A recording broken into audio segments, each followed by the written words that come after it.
right, guys, let's get started. Good morning to everybody. Thank you all for coming. Isaac is now moving out of our distinct area, and hopefully, as far as the city of New Orleans is concerned, the worst is behind us. Unfortunately, some of our very, very close neighbors are getting hit very hard, and there are reports on that in the paper. So our thoughts and our prayers go out to them. But we cannot let our guard down. Today is a very, very important day. We remain under tornado and flash flood watch. This storm, unfortunately, continues to move very slowly at about 8 miles per hour. And we have sustained wind speeds that are approximately 20 miles per hour. The game is not over until the game is over, and a lot of stuff can still happen. We know that because our past experience has concrete examples of how bad stuff has happened at this point in the storm. So it's important for the people of New Orleans to remember we're just in another phase. So the message to the citizens is pretty clear. I know that you're frustrated. We all have been through this, unfortunately, too many times. You've been cooped up in your homes without power for days, and I can understand how frustrating that can be. I've been there myself. But I must urge you again to please just be very patient and continue, again, to use common sense and, most importantly, caution. The conditions on the roadways are hazardous. There are many, many trees and power lines that are down. There are many stop signs, traffic signals, and street lights that have been knocked out. So I urge you to stay off the roads as much as possible. Now, I was out this morning, and there are a lot of people out. So I'm going to say it to you again. I'm going to urge you to stay off the roads as much as possible. That really means unless there's an emergency. So I would ask you to stay away from sightseeing and things of that nature. And when you move around the city, if you have to, please stop at every intersection and please drive with extreme caution because if you did not hear me, I said earlier, because the electricity is out, the street lights are not working and the stop and the red lights are not working, and so the intersections are not being controlled, which means that if you're driving, you have to use extra caution. We would hate to have a traffic fatality in the city of New Orleans, and of course the more people that are driving, the higher risk of that happening. So I ask you to think about that. Early this morning, for example, a man in Mississippi lost his life when a tree fell on his truck. This happens in so many different instances, and it's one of the reasons why, again, we ask you, unless you have to be out, please do not go out. Our thoughts and prayers are with his family.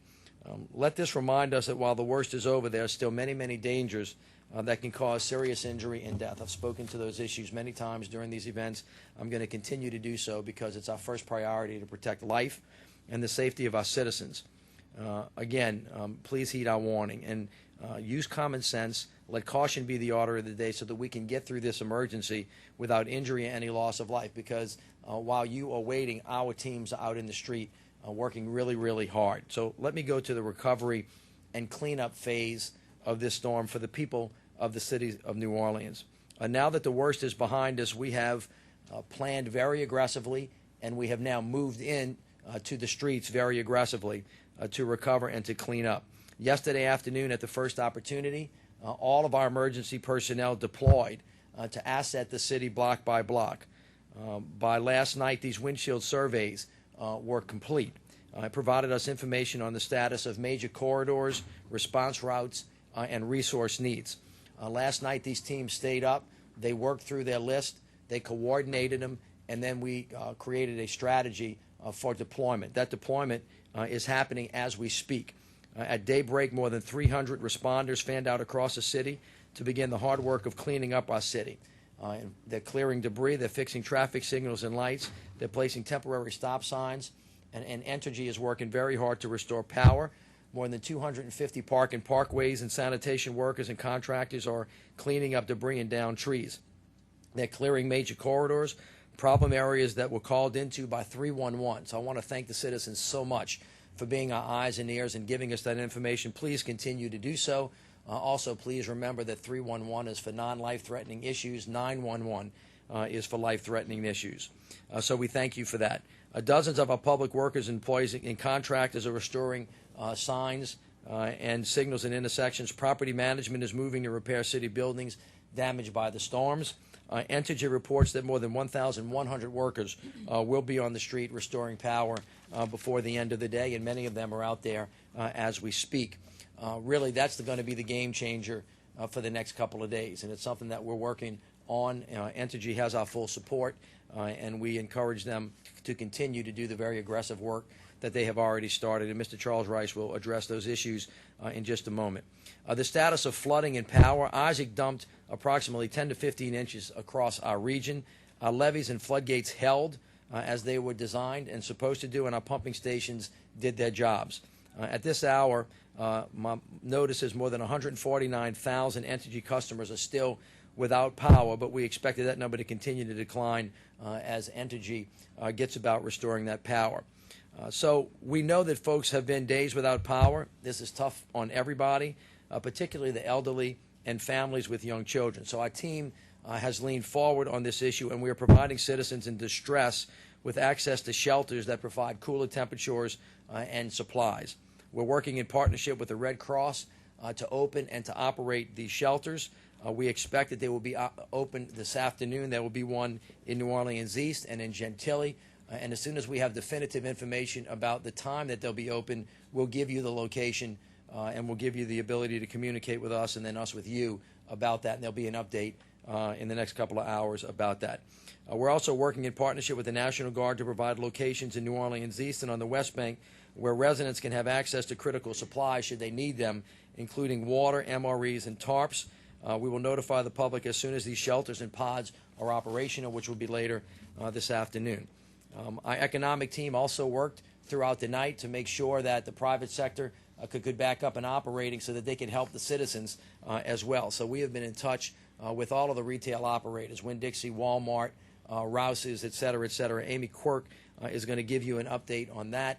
I spoke to the head of Walmart just this morning, and the stores in Tchoupitoulas and Algiers have energy problems and roof damage. They have teams in there restoring them now, and we're hopeful to have really good information from them later this afternoon. We will continue to work very hard to make sure that we have places where citizens can restore the perishables and the non-perishables that they used.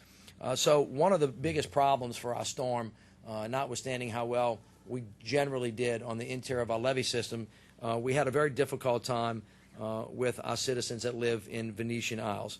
Our neighborhoods outside the levee system were the ones that were mostly impacted. So to the people of Lake Catherine, Irish Bayou, Fort Pike, and Venetian Isles, we are aggressively focused on your recovery. As we speak, we have an assessment team on the ground. There is still 3 feet of water in and around Venetian Isles. The New Orleans Fire Department has 5 boats in the water right now doing assessments with 1 high water vehicle, and we will bring back that information as soon as we have better what I call spatial clarity about that. So we'll continue to work with you and provide assistance and supplies as the water subsides. As it relates to security, and Chief Surpass will deal with this in a couple of moments, we have approximately 2,900 emergency operation personnel on the ground maintaining order and assisting in this recovery. The New Orleans Police Department is directing this event, and they are all hands on deck.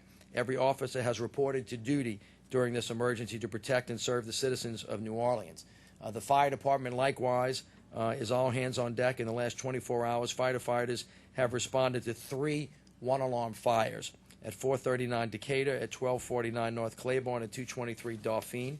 As you know, we have 1,000 National Guardsmen on the ground. They've been great partners that deployed citywide in every district to supplement the New Orleans Police Department, and they're now assisting in the recovery. They have 200 National Guardsmen who are engineers that will be working with us as we continue to clean up the city of New Orleans.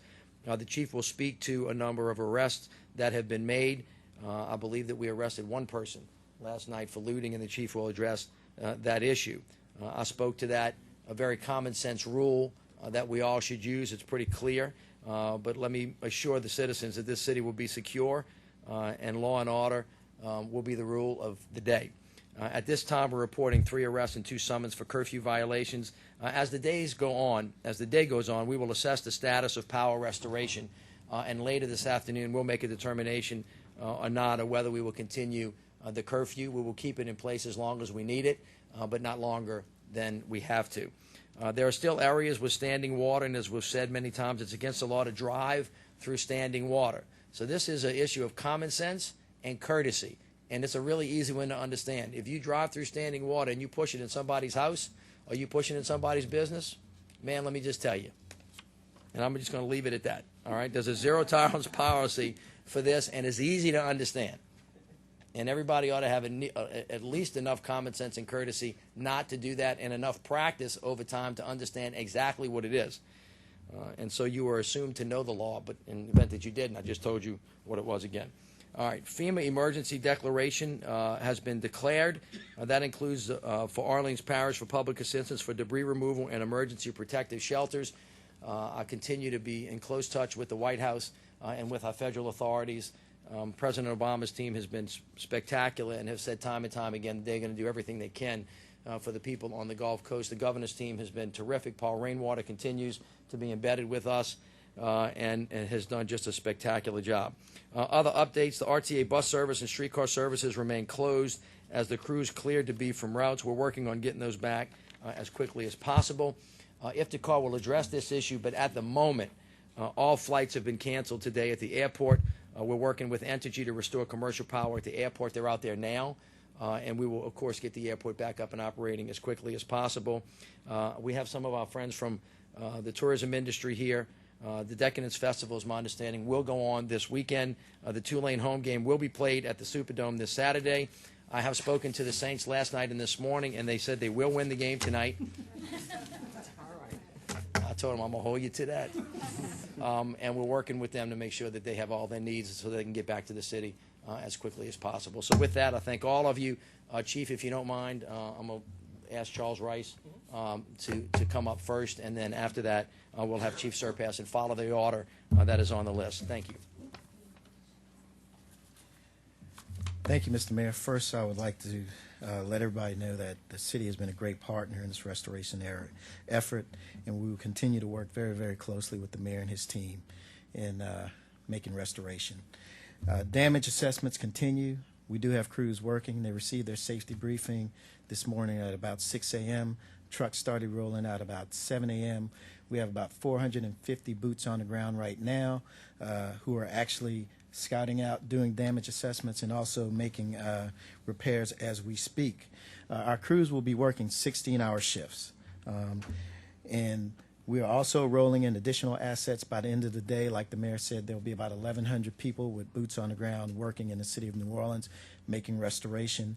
And what we're doing with those guys is they are getting their safety briefings in Slidell, in New Orleans East. Some people may have seen the caravans rolling across the Twin Span. So once they get here, a member of my team will take them out. We've already got some of the work prioritized, and they will go directly to work. Again, we're continuing to establish priorities.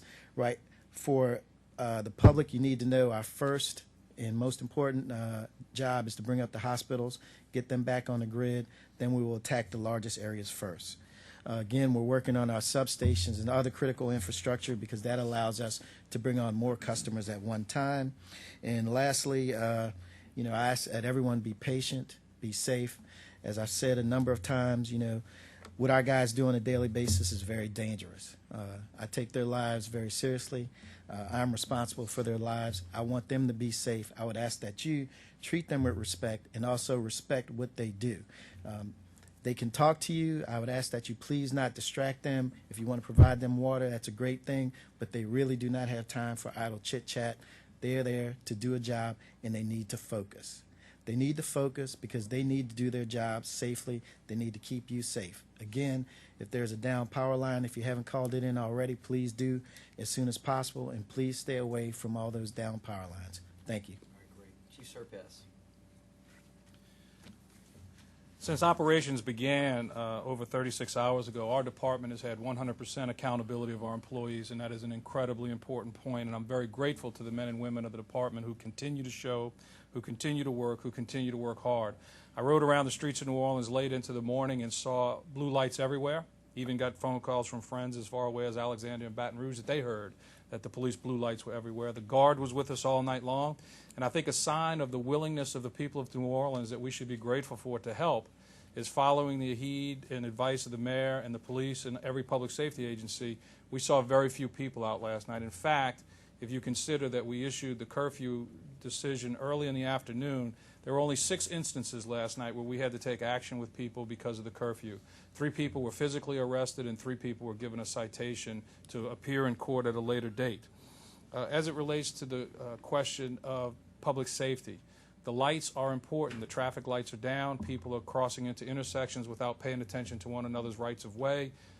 It's an important question. Do not travel the streets unless you have to. There's still roadway debris. There are still light signal systems that are not working. Since our operation began, and it's my judgment and my opinion that these are small numbers, but I think they're important to show the resolute dedication of the police department to deal with this issue of looting. In the last 36 hours of the operation, there's been 16 looting events in the city.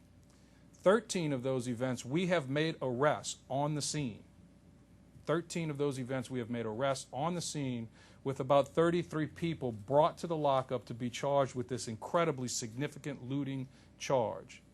If we convict these people, the district attorney and I talk about this every day, if we convict these people, they are looking at a 3-year mandatory minimum prison sentence at hard labor without the benefit of probation, parole, or suspension of sentence, and a minimum of a $5,000 fine. These are a small number of events in a city that went through a storm that sat on us for a long time. So we're very, very proud of that. Right now in the police department, we have about 540 men and women who are in the field. They'll be in the field in 3 12-hour shifts. We continue to be supported by the National Guard. Colonel Thibodeau and his team have done a great job. And bottom line for the police department is we got to make sure that we know the status of electricity in our neighborhoods as we think through our deployment through the rest of the afternoon and into the night. So thank you very much. I appreciate it. Chief Parent, Fire Department. Thank you, Mr. Mayor. The fire department has been extremely busy over the last several days, and they've been working very hard. Last night we made 3 more fires. We were able to get there quickly and knock it down before it could spread. But I'd like to point out we had our 2nd candle-related fire last night. I cannot overly stress the importance of candle safety at a time like this. Yesterday we were able to get our troops out there and we were able to visit every hazardous material site in the city. We found that they were all secure and unharmed. Also, we realized that people have been together for several days now. Tensions are running high. Before you do or say anything that can harm someone else, take a moment to think about it, relax, and back off, please. Thank you. I caught at the go in the backyard for a second theory. That works really, really well. And just count to 15 and start over again. All right, Colonel Thibodeau, I'll give you all my tips on how to get along with it. Thank you, Mr. Mayor.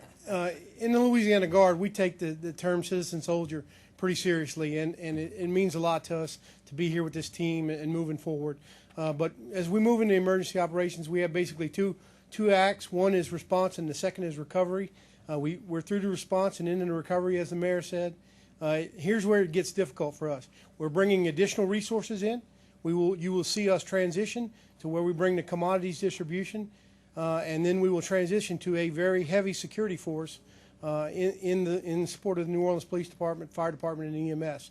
So you will see us transition from high water vehicles and boats to quite a few Humvees, multiple law enforcement personnel and sources that we'll bring in, and we will ramp up our efforts even more as we go into the recovery because we're committed to this in the long haul. And I for one, am very happy that the mayor got the guarantee from the Saints on the win. So, so it's a good thing we're here, citizen soldiers, and we're going to be here through the end, all the way through as a teammate. Thank you. Great. And I think we have the Coast Guard with us. Do you want to give us an update?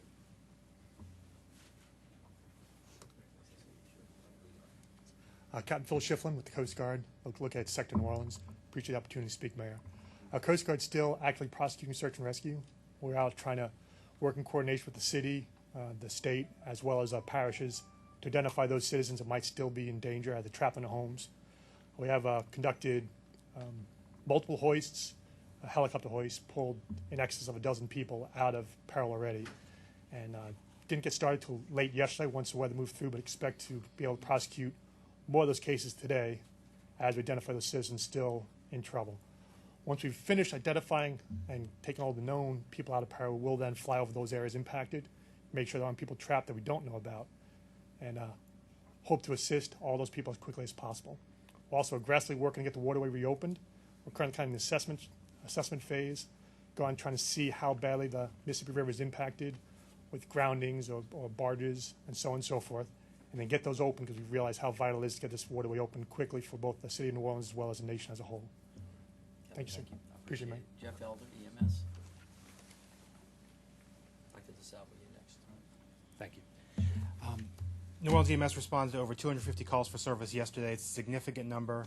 It is more than our usual calls for service. We'll be able to handle it easily with our over 50 state and local ambulance resources, and our resources are doing fine. At this point moving forward, we'll continue to support the medical special needs and general population shelter needs if needed from EMS. As well, I'd like to remind everyone again, 911 is for emergencies, 311 for non-emergencies and information. As well, please remain safe during the cleanup as you clean up your property. Use chainsaws, be very safe. If you don't know how to use a chainsaw, don't use it. If you have to get up on your roof, don't fall off your roof. Every time we have a storm, we see people up on roofs and they end up on the ground when they don't want to be. So please remain safe. It's slippery, it's wet, and there's still wind when you're up there. Thank you. Dr. DeSalvo. So we are working to make sure all the hospitals remain open, and they are all open. There's some word that Tulane Hospital's emergency room is closed, which we've known since yesterday, but the hospital is open, and I want to reassure everybody about that. They've been working well through the night. We know there are a lot of people in the community who've been without power, who have electrical dependent medical needs. We have been accumulating that information from high-rises, from nursing homes, from people at home. We want you to call 658-2500, 658-2500. If you are concerned and you are going to need some sheltering because you have special medical needs, we're setting up a shelter this afternoon in partnership with the state and the feds. We'll give you more information about exactly when and where when we're actually ready to activate. We don't want folks to come until we actually have the staff and places for people to be, but we're getting close to being prepared for everyone. We are also working to make sure the rest of the health system stands up so we don't overwhelm emergency rooms or shelters unnecessarily. Big population we've been working with is the dialysis population. The centers will all be open today, as is what we expect. There are 14 in our area. The dialysis patients should call their own centers first, and if they have trouble reaching their center, there's a 1-800 number, which is 1-800-472-8664. First, call your own center. If you have trouble getting through, call the 1-800 number. And if you are already registered with paratransit to get to dialysis, they're ready to receive your call, the RTA. If you need to get registered, they will help you get registered to help you get transportation there. Thanks. All right, Ms. Gallagher from the Red Cross, one of my great partners, and she's going to talk a little bit about the sheltering issue. Excuse me. Good morning. The Red Cross is here. We are ready to serve. This is why we exist, and we take very greatly the pride in post-landfall activation. We have activated 2,700 volunteers deployed from states all over the country. Our network of volunteers is here and ready to roll. We have trucks, supply trucks rolling as we speak. They are out with supplies, deploying them to the areas that have been most affected and trying to get further into the areas that affected that we are not able to reach yet because of flooding. Last night, the Red Cross supported approximately 80 shelters in 7 different states, and it was approximately 4,700 different individuals were housed at those shelters. Here locally, as stated previously, we are looking to help support staff the state shelters, one on the West Bank, one on the East Bank. We will make the information available as soon as it is possible, and we are hoping that that will be moments away, hours away. We're doing everything we can. Again, as a reminder, we have a Red Cross app. You can use that app, iPhone, Droid, to find out where the local shelters are. So please utilize that and get safe. Thank you. All right, Deputy Mayor Cedric Grant, Deputy Mayor for Infrastructure. Michelle, you're going to be next. Currently, we have all of our DPW crews out assessing street lights, traffic signals, street signs, and street and drainage problems. Please, you'll see them all out there. Please give them a wide berth, and particularly in some instances where we have trees down with sidewalks up, we're looking for subsurface drainage and water and other problems. In addition to that, we have property management crews assessing public buildings, and we also have our capital projects unit out assessing other damage that we have in our facilities. So you'll see people all over town all day doing their work. Please give them whatever assistance you can. That they're there to serve you. Thank you. Thank you. In other words, the more you stay out of the way, the faster they'll be able to get the city back up. The Department of Parks and Parkways and Sanitation, along with our contractors, sent out more than 150 personnel this morning to do initial assessments. Mid-morning, the Louisiana National Guard sent two crews of 30 each plus equipment to begin clearing the major RTA routes and the streetcar lines so that we can assist RTA with getting back up to service as quickly as possible.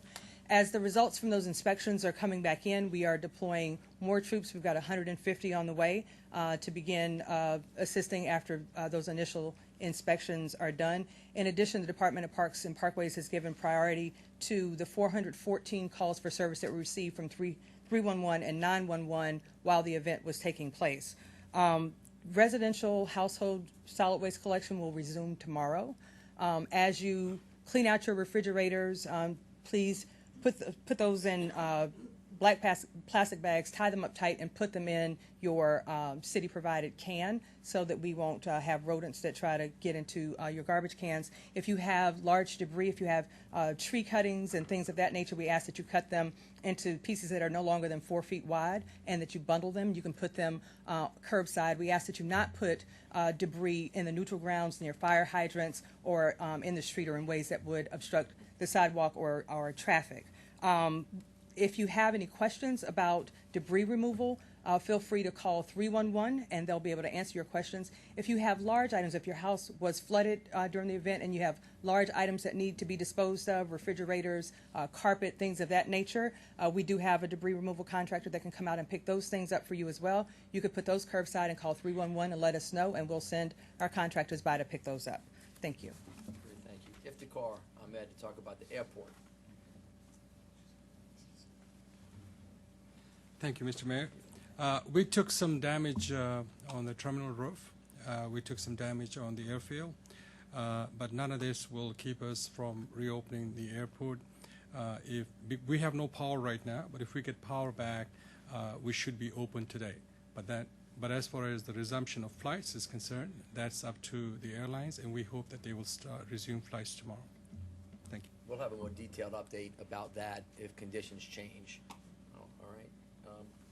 Got you, Captain. Ms. Quirk, why don't you talk to us about economic development? Thank you. Openings. I'm happy to report that New Orleans is getting back in business after this interruption. We've contacted the major grocers, pharmacists, hardware stores, gas stations across the city, that some of the most immediate services needed, and many have opened or are in the process of reopening. So I'm going to give you a list of some of the stores that have opened.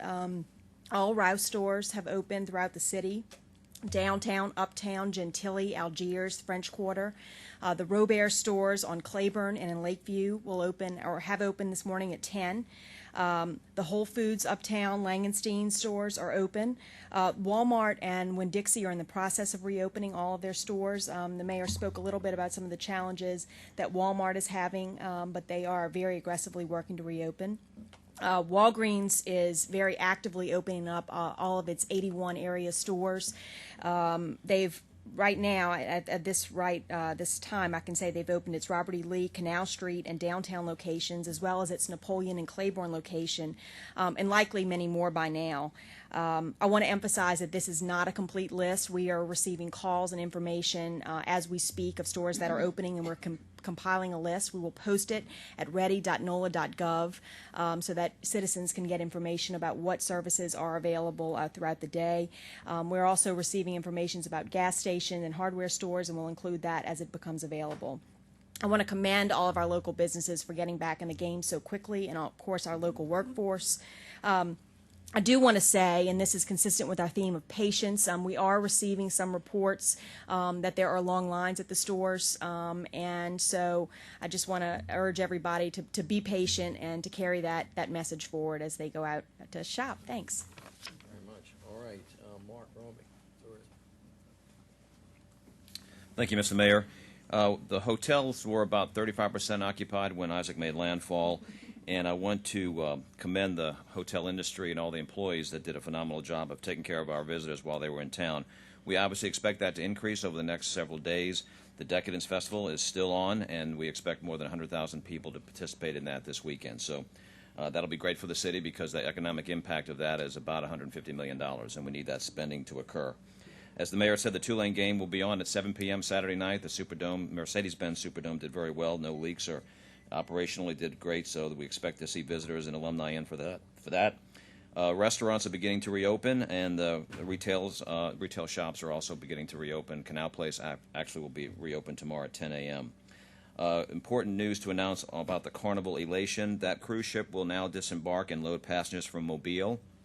Will not be picking up passengers or disembarking today from New Orleans, so passengers will be given bus transportation to Mobile as well as from Mobile back to New Orleans, and that will be this afternoon.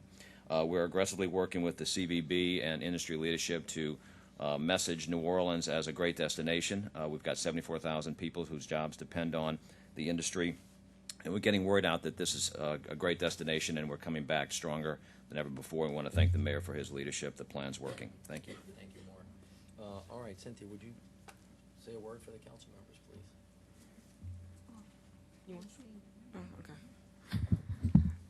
As someone who was here during Katrina, I want to also commend everyone, the citizens and public service people, for how well we band together, because it was very important for New Orleans to show the nation and to show our citizens that all of the hard work we've done for the last 7 years has been putting New Orleans on the right track.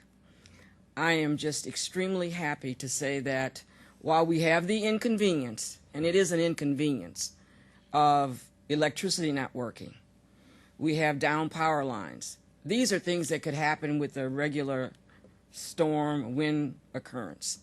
What we don't have is the massive flooding. What we do have is that all of the building that the Corps of Engineers undertook 7 years ago shows that New Orleans is now prepared and ready to operate. The City Council has been working very closely with the mayor and energy and everyone to assure that our constituents that their needs are met. But the thing I really want to stress right now is patience. I know you've heard it from the mayor and you've heard it from the fire chief. Whenever an incident like Isaac happens, we are all stuck together. And as the heat rises in August in New Orleans, our tempers tend to flare. I think it's really important moving forward that we understand it's okay, as the mayor said, go step in the backyard. My advice would be sit on the front porch and talk to your neighbor. That's what New Orleans is known for. Or invite them over and barbecue so that you don't lose all that food. Now's a good time to share. And the last thing I would like to say is that this council has been working in conjunction with the mayor, but we've also been here on the ground in our districts, making sure that our constituents' needs are met. Please consider calling 311, but if you need to call our offices, there will be someone there to answer the phone. I don't know if any of my other council members want to say anything. All right, so thank you, Cynthia. I appreciate that. I want to reiterate that the council's been great. They've been here 24/7. In some ways, today is as important a day as any other day in the storm. Actually, it's hump day in these issues. And Entergy, they know this. Today is the focal point. If we can get the energy back on as soon as possible, a lot of things get a lot easier. If they can't, a lot of things are going to get a lot harder. I'll put an asterisk around Gustav. I don't think that we have a Gustav type electrical event, but we're seeing what the consequences. But today really is the hump day. And in some ways, today is as important, if not more so, than other days, because this is the day that people get careless. If you go back and look at every storm that we've had, there is a day when everybody thinks there's an easy shot coming, so we let our guard down. Today is a very serious day. And I think as you listen to each one of the individuals who has the responsibility of either debris removal or putting electricity back on or doing search and rescue operations, the reason for that is they're out there working really, really hard to really kind of dampen down any potential dangers that might come our way, and people get really careless.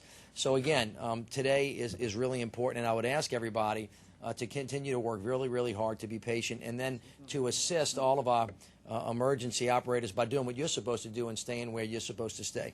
We will have continuous updates for you. Ready.nola.gov has proved to be a really good tool for people to get information from, so I would ask you to go to that as well. But again, I can't stress enough the need for safety. Protecting life is really, really important, and we want to kind of work through this in a clear way. The other thing I want to do is just reiterate to the folks in Venetian Isles, our teams are out there as we speak. We understand the difficulty, and we're going to be there every step of the way and get you back into your homes as soon as we possibly can. All right, with that, why don't we take some questions? If they're general, I'll take them. If you want to point to a specific person, you're welcome to do that as well. The pumps worked at the 17th Street Canal, but they needed to go out. They couldn't work them from the control panel when it reached critical level of 6.5 feet overnight Tuesday. Are you concerned at all about that they had to go out manually to operate those? Well, the answer to that question is there are always glitches in execution, and when we go through postmortems, we're able to see where they even little weaknesses. The thing that makes me happy about it is they knew exactly immediately what the problem was, and they had a backup solution to it. We call that redundant power, and so I'm very happy about that.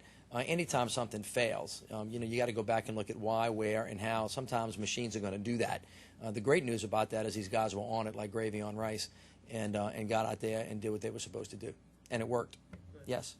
Can you talk about the relation between the federal levy system and the local ones? Federal system worked great, the local one not so much. Federal system's bigger and stronger. I said the federal system's bigger and stronger. Well, some people are wondering if maybe it was too good and put too much pressure on the small. They addressed that. The Corps of Engineers addressed that yesterday and said there was really no relationship between the two. You might want to, when Colonel Fleming comes back, to address that. But for the national media, they tend to confuse the two, and so I'll walk through this fairly carefully again. After Katrina hit, the nation gasped at the possibility that the infrastructure was not as strong as they thought it would be. The Corps of Engineers actually immediately did a nationwide assessment and found out there were over 126 levee systems around the United States of America that were compromised. And so they began a nationwide assessment. Here in New Orleans, we did that assessment, and then we designed a levee system to protect the areas of New Orleans and the metropolitan area that Congress deemed appropriate. As a consequence of that, Congress appropriated over $14 billion. $10 billion of that has been spent. That levee system was designed to be reinforced to withstand anything less than a Hurricane 3 storm, not a 4 or above. That system is robust. It's complete. It includes gates. You saw us close for the first time the gate at the Intracoastal Waterway. There's also was built. It's the largest civil defense project in the United States, the history of the United States of America. That wall is 1.8 miles long. It's 26 feet high. It cost $1.1 billion, and they did it in a year. So when people talk about the United States of America as a country not being fast enough, strong enough, and flexible enough to do big things, that's a big thing. And we did that. And as a consequence, we now have a protective system that worked exactly like it was designed, and we are now fully confident that it can sustain a Category 1 storm like Isaac that is broad and deep and stays for a long period of time, and then in some instances dumped Category 5 type conditions on places like Braithwaite. So that is what we know. Within that system and around that system are still interior levees that were built by local governments that are outside of the levee system. Actually, CNN did a wonderful job of finally getting it right today by showing Google Earth and actually showing people visualizing exactly what that looks like. And so we're going to continue to have in the metropolitan area of New Orleans and actually through the interior of Louisiana and, by the way, all over America, overtopping of interior levees that are built by local governments, not just here but there as well. And that continues to be a problem for the nation that we'll work on for a long period of time. The Corps of Engineers is generally the point on the federal things. On the local level, they have things called levee boards and things of that nature. That's what we have here. it'll be a continual problem from time to time, and we'll have to make judgments and priorities based on the needs of the country and the needs of the local community. So, but you're saying that anyone sort of blaming the federal system for the local levy problems, that's not a connection? Not today. Rick, do we know what some of the best routes are for evacuees to come back? Do we know places they need to avoid around the city? And can you describe in greater detail exactly what the extent of the FEMA response is? Are we talking reimbursements? Are we talking through checks? Let me try to address this issue. The same cautions we gave to the people in New Orleans should be assumed by the people that left and that are coming back. If you don't have to come back today, I would assume, that you wouldn't. Don't rush back. You don't want to rush back someplace where there's no electricity. It would be better if you didn't. It wasn't a mandatory evacuation, so I'm not going to tell you can't come back, and you wouldn't listen anyway. What I'm saying is that this is a really important day. The more work that we get done today, the less work that we're going to have to do over the next couple of weeks. And if the streets are clearer, we can do more. If the streets are clogged with folks and we can't get to it, then it gets to be a problem. So again, that's just a matter of common courtesy and caution. I'm going to let people make that own decision. I would just ask them again. I just ran through the thousands of people that are going to be on the street trying to clean up and get everything out of the way. We all know that the traffic signals are out. The more traffic there is on the street, the more dangerous it's going to be. People are going to get hurt. EMS is going to get pulled off of that. People's attention is going to get diverted, and then folks are going to complain that we didn't get it done fast enough. So I would prefer to stay out of that. The more room we have to run, the better that we're going to do. On the FEMA reimbursement, as John Connolly is here to address this, I can say that I've been on 3 phone calls with President Obama, Secretary Napolitano, who John works for, and they have indicated to us that they will lean forward and give us everything and anything that we need and that we're entitled to. Everybody knows who studied the Stafford Act. It's a wonderful read if you don't have anything else in your life to do. That is it's a very complicated piece of work that has triggers in it. And so there are life safety things that just kind of come automatically with this. There's debris removal that comes automatically with it. They're divided into categories A, B, C, D, E, all the way up through when you can't count anymore.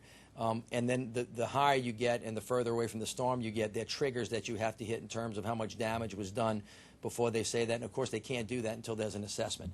So that wasn't bad, huh, John? Perfect. But John can answer specific questions about that if you have it. I'd rather talk about those questions for another day because they're very complicated and we don't have all the data that will give you the specific answers that you want today. I can tell you this, that the federal government is leaning very forward and aggressive. Craig Fugate, who is the head of FEMA, was yesterday, had boots on the ground in New Orleans, is in and around the Gulfport area and very accessible to us. John, if you want to add anything, you're welcome to. The mayor's characterized FEMA's programs well. The declaration right now includes Orleans Parish and 34 other parishes. It allows for debris removal and emergency protective measures on the part of the city, certain eligible private nonprofits, and so forth. The declaration also includes the hazard mitigation grant program to the state. It really is not something I'm going to get in much detail here, but that's the beginning process. There will be preliminary damage assessments that will be jointly coordinated to see about other assistance. And I know there's a lot of questions, and I really don't have all the answers. GOSEP is very much coordinating with FEMA and pulling together the next step forward. And the city has done a very good job, and I've been quite impressed with their efforts. Thank you, John. All right. Anybody else? Thank you very much.